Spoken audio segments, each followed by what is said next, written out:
Hey 3, 2, and 3, 4. Welcome to another week of Mrs. Moser's videos, which means another costume and another book. So this week, as you can tell by what Mrs. Moser has on, we are going to be reading about sharks. But before Mrs. Moser gets started, let's take a look at our project topic and our objective. So Mr. Moser, if you wouldn't mind zooming in.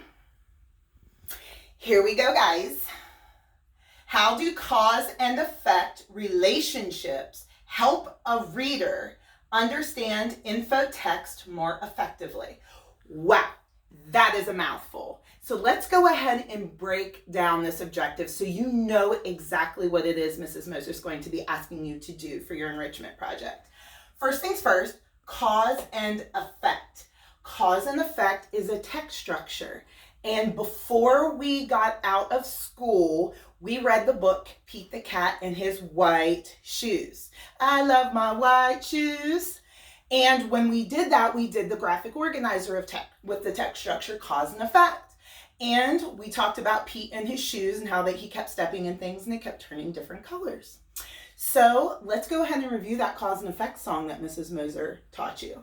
It goes like this. Cause and effect. Cause and effect, cause and effect, cause and effect, cause and effect. The cause is why something happens. The effect is a result of what happened, like the wind blew so the leaves fell, and I woke up because a loud bell. It's easy to get the hang of. It's a strategy that you'll grow to love. So now let's sing this catchy song. We want to do the strategy right, not wrong. Cause and effect, cause and effect, cause and effect, cause and effect, cause and effect. Nice job, guys. If you remember that, I hope you were singing along, at least the cause and effect part. Okay, so that's something we're going to be looking for today. That's one of your enrichment projects, is the cause and effect. I have two things of cause and effect that I'd like you to try to find today. So let's take a look at the rest of the objective. Help a reader understand info text. Okay, I shortened it because remember, info text is informational text. That is text that is real and true. So thinking about text features and text structures. And more effectively, we have that word effectively again. So effectively means in a certain way. So in an effective way, which means we're going to go ahead and try to find accuracy in there. We're going to find things to make it correct, okay? Whew, that was already a lot to have to go over just in that objective. So before Mrs. Moser reads the book, we're going to go ahead and look at 4 vocabulary words like always. But I really wanted to show you the title of our book. It's called Big Sharks. So we're going to learn about some different sharks today. And again, it's informational text. So it's text that has real pictures, real photos, and real facts in it. Okay. So Mr. Moser, if we wouldn't mind taking a look at our vocab board. I'm going to try to squeeze around here so I don't knock anything down. Mrs. Moser has lots of props today. Okay. So looking at our vocabulary, Mrs. Moser pulled out 4 words. And I would like you to go ahead and try to sound out the first word that Mrs. Moser has there. Go ahead and say it in your mind or talk about it with your families. If you said the word was pray, you are absolutely correct. Let's do our syllables. Pray. Pray. 1. Let's raise it. Pray. Cross it. Pray. Tap it. Pray. Excellent job. And let's go ahead and look at what the definition is according to our story. Animal hunted by another for food. Let's think about that for a minute. If that's a noun, a verb, or an adjective. Remember, a noun, person, place, or thing, something you can touch. A verb, an action, something you can do. Or an adjective, a descriptive word, using all of your senses. Well, you should be able to see the word animal there, and that should give you a clue. Take a couple seconds and try to figure it out. If you said it was a noun, you are absolutely correct. Person, place, or thing, something you can touch. But guess what? 3, 2, and 3, 4. This word is also a homophone. Said the same, spelled different. Homophone. So we have prey, like something being hunted, but guess what? 3, 2, and 3, 4. We also have the word pray, like you pray for something. P-R-A-Y. R-A-Y, so it's a homophone. Good job if you were able to think about that while Mrs. Moser was saying the word.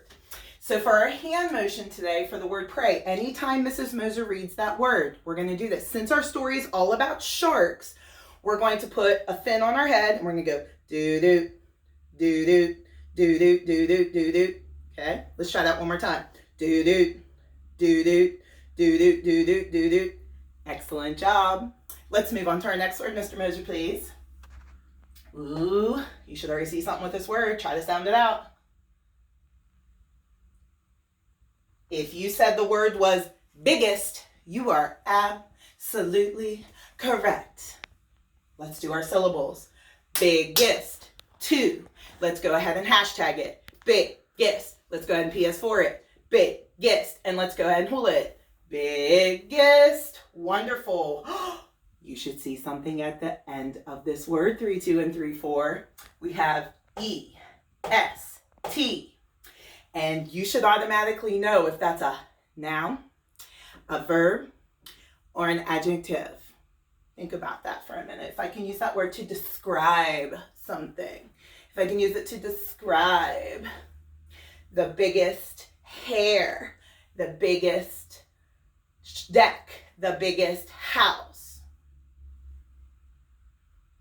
If you said it was an adjective, you are absolutely correct, but it isn't just an adjective, 3, 2, and 3, 4. With EST, we know that means the most. Now, Mrs. Moser, you know how she feels about that word big. It's kind of a baby word, so we have to, kick it up a little bit. So that's why I put the most colossal. Big, bigger, biggest. The most colossal. Let's try that one more time. Big, bigger, biggest, the most colossal. Remember, ER is a comparative adjective, so it means more. But EST is a superlative adjective, which means the most of something. Excellent job. So remember that hand motion whenever Mrs. Moser reads the word biggest. Let's take a look at our next word, Mr. Moser. Please try to sound it out. 3, 2, and 3, 4. If you said the word was protects, you are absolutely correct. Let's do our syllables. Protects. 2. Let's go ahead and shark it. Protects. Let's go ahead and dab it. Protects. And let's go ahead and Mr. Moser dab it. Protects. Nice work. Now let's take a look at what the definition is of our word. Keep safe from harm or injury. So you're trying to keep something safe from harm or injury. So it's something we can do. So do you think that's a noun, a verb, or an adjective? Take a couple seconds. If you said it was a verb, you are absolutely correct because it's something we can do. Now, this word makes me think about when we were in school, and Mrs. Moser would pass out the Scholastic News articles to you, or whenever we were reading Clementine. One of our carpet expectations was treat your books like a newborn baby. And when I said that we treat our books like a newborn baby, we know that meant that we need to take care of it, we need to protect it, so we didn't rip it or we didn't ruin it, okay? Because Mrs. Moser would have been real sassy about that. So when I think of protects and keeping something safe from harm or injury, even though we're talking about sharks, I feel like our hand motion to make that connection to, we're gonna do this. Like a newborn baby, okay? Because that ties back to how we should treat everything in our classroom because they're very fragile and we want to take good care of them. So like a newborn baby, okay? Excellent. Let's take a look at our last word, Mr. Moser. You could zoom in. Try to sound it out. If you said the word was breaks, you are absolutely correct. Let's go ahead and do our syllables. Breaks. Only one. Let's go ahead and b-ball it. Breaks. Let's go ahead and selfie it. Breaks. Let's go ahead and ant clap it. Breaks. Nice work. Let's take a look at what our definition is. 3, 2, and 3, 4. Shatter, snap, or tear. Shatter, snap, or tear. Do you know what this makes me think of? think about our classroom. I know it's hard to because we've been out of it for so long, but remember in the front of our room, we had all of our trees for our root words, and we had a certain root word that meant break. Do you remember what that is? Fract means break. So I thought we could use that motion to tie it, our root word, with breaks, okay? Fract means break, okay? So let's think about that word for a minute. If it's something we can do you think that's a noun, a verb, or an adjective? Go ahead and chat.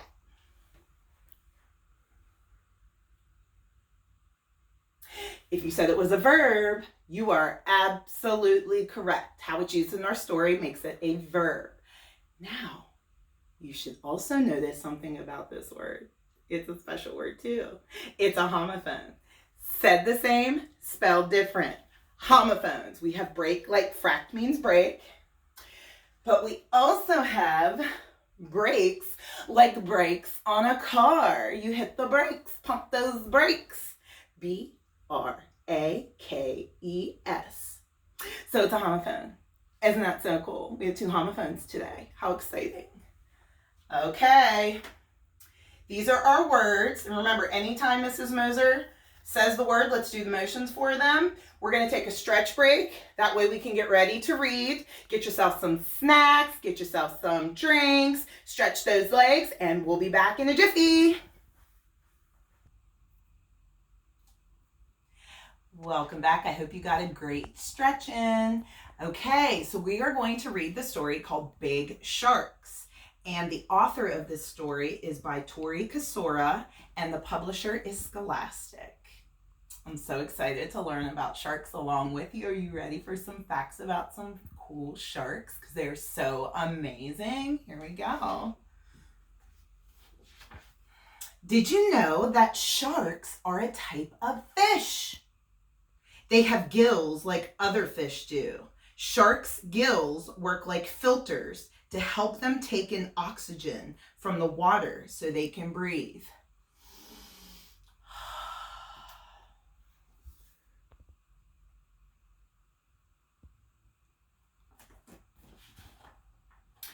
Most fish have bones, but sharks' skeletons are made of cartilage instead. Cartilage is strong, but softer than bone. This flexibility helps sharks hunt because they can move easily through water. So when I think of sharks and their cartilage, I think about like a bendy straw. So it can move around easily, so it can help them whenever they are swimming.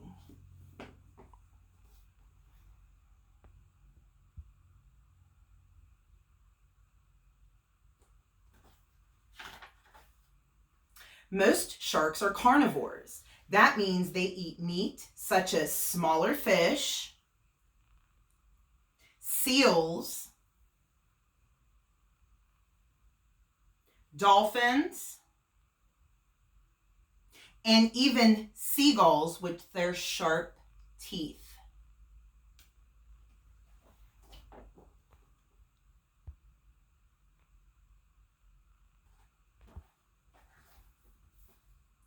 Before Mrs. Moser goes ahead and moves on, let's go ahead and review our vocabulary words, because I'm sure some of you are saying in the video right now, Mrs. Moser, you forgot to review the vocab, so let's do that really quickly. Prey. Do-do, do-do, do-do, do-do, do-do. Biggest. Big, bigger, biggest, the most colossal. Protects. Like a newborn baby. Breaks. Fract means break. Thanks, guys. A shark can hear very low sounds like swimming and splashing underwater, and can even feel the movement of its prey. Doo-doo, doo-doo, doo-doo, doo-doo, doo-doo. As Mr. Moser zooms in, I want you to take a look at some of these text features that we're seeing. We're seeing real photos. We're seeing captions. This is showing you a shark ear, and it's pointing to where it is. Isn't that so cool? Sharks have a lot of teeth. This is a real shark's tooth and is really pointy. Their teeth are in layers, so if any tooth breaks off, a new one can take its place right away. Certain sharks can have up to 4,000 teeth at a time, but only the front row is used for eating. So cool. Get all those teeth in that shark's mouth. Almost all sharks have skin that feels like sandpaper. If you've ever felt sandpaper before, it feels very rough. Instead of fish scales, sharks have skin made of denticles. Denticles feel like sharp, hard teeth. A shark's rough skin protects it from getting hurt. As Mr. Moser is zooming in, I want you to take a look at some of the words, how they're darker. That's called bold print. And our hand motion for that, if we would have learned that, is bold print, because it's darker and it's really important in the story. Sharks live in salt water. Some kinds of sharks like to live in warmer oceans, while others live where it's cold. Most sharks live to be about 25 years old. Wow.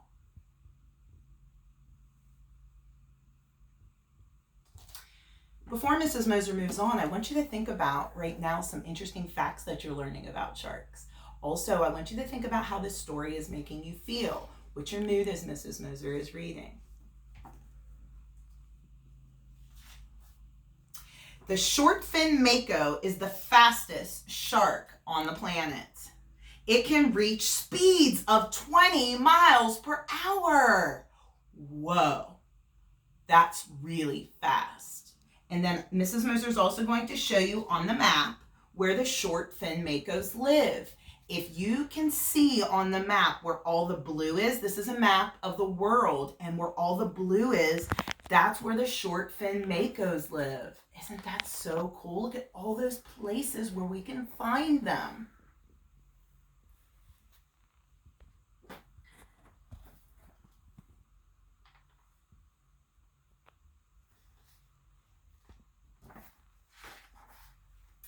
The largest shark is the whale shark. A whale shark can measure up to 60 feet long, making it the biggest fish in the ocean. Big, bigger, biggest, the most colossal. Before I show you the page, I want to show you where whale sharks like to live. This is where they migrate, and then this is also where they like to stay as well. Isn't that so amazing? Look at all those places that we can find whale sharks in the world.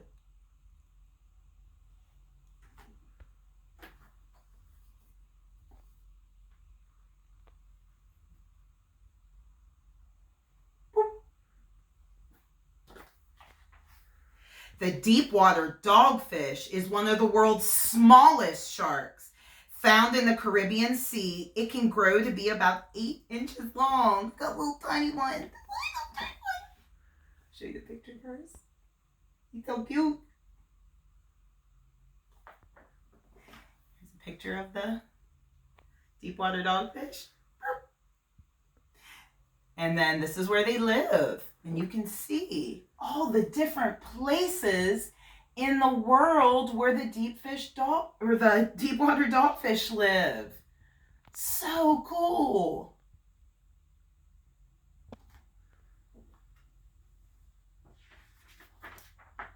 Nurse sharks are bottom dwellers. They live in warm water and move very slowly. Unlike most sharks, a nurse shark has smooth skin. So it doesn't feel like sandpaper, it feels smooth.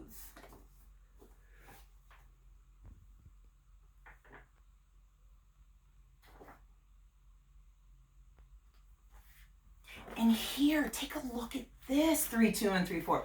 Look at all the places in the world where we can find nurse sharks. Wow, look how much blue is on that map.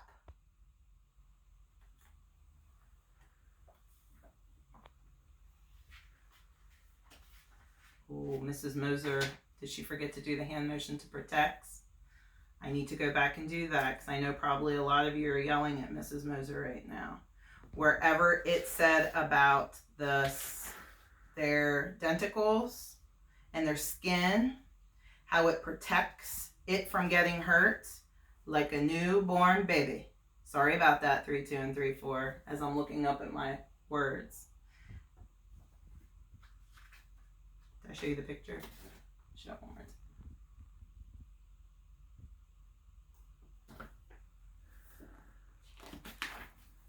A hammerhead shark's specifically shaped head gives it even better senses for hunting. Hammerhead sharks also use their wide heads to pin their prey to the ocean floor. Doo-doo, doo-doo, doo-doo, doo-doo, doo-doo. And then take a look at where hammerhead sharks live. All the blue on the map.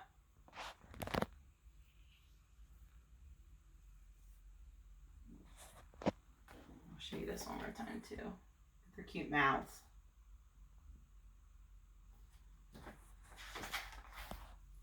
Tiger sharks get their name from the dark stripes they have when they are young.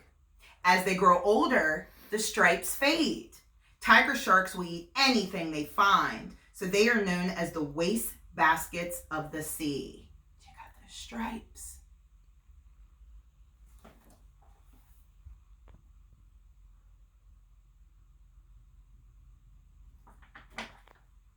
Here is also a map of where tiger sharks can be found. Look at all that blue in the world.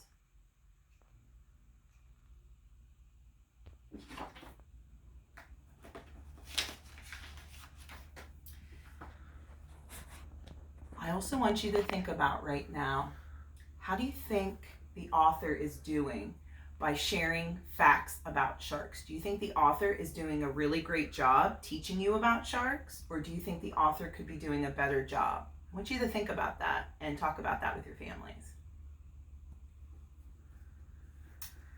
Great white sharks are really good hunters.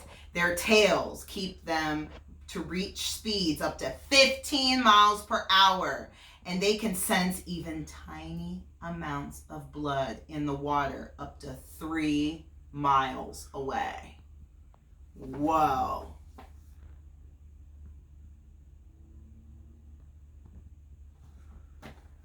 And on our map, this shows you where the range of where they go and then where they breed. So whenever they start their families, that's where they go. Look at all that dark blue and look at all that lighter blue in the world. Isn't that so cool?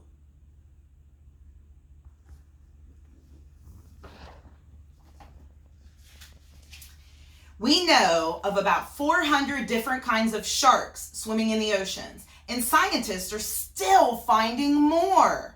Who knows what other types of amazing sharks are waiting to be discovered?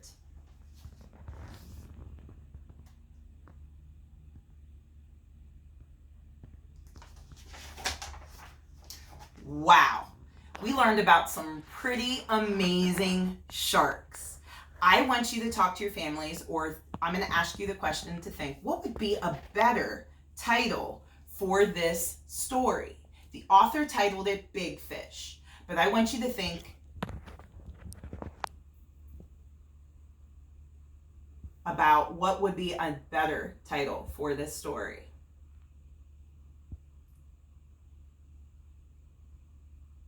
Okay, 3, 2, and 3, 4. Mrs. Moser is going to take another quick break, stretch your legs, because now I'm going to talk to you about the enrichment projects that I'm going to be asking you to do. See you in a few. That's silly Mrs. Moser. You can tell that she's a little rusty because we haven't been in school for a while. Another good title for big sharks. Mrs. Moser said Big Fish. Tee-hee. I was wondering why Mr. Moser was looking at me kind of silly, and I paused for a minute. So thanks, Mr. Moser, for that. So, okay. Couple things that I want to talk to you about. for your enrichment project that you can do. Our objective talked about cause and effect relationships. And I'm going to go ahead and sing my song one more time. That way it's fresh in your mind. Cause and effect, cause and effect, cause and effect, cause and effect, cause and effect.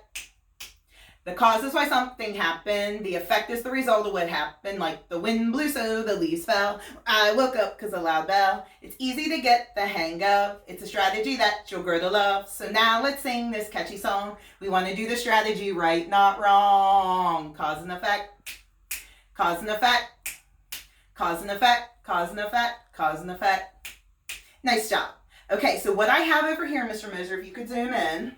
You'll have to zoom in pretty close for this one, is I have a cause and effect chart set up for you. I should say graphic organizer, where I wrote down the cause. Cause is why something happened. The effect is the result of what happened. So I have what it looked like in our classroom whenever we did Pete the Cat.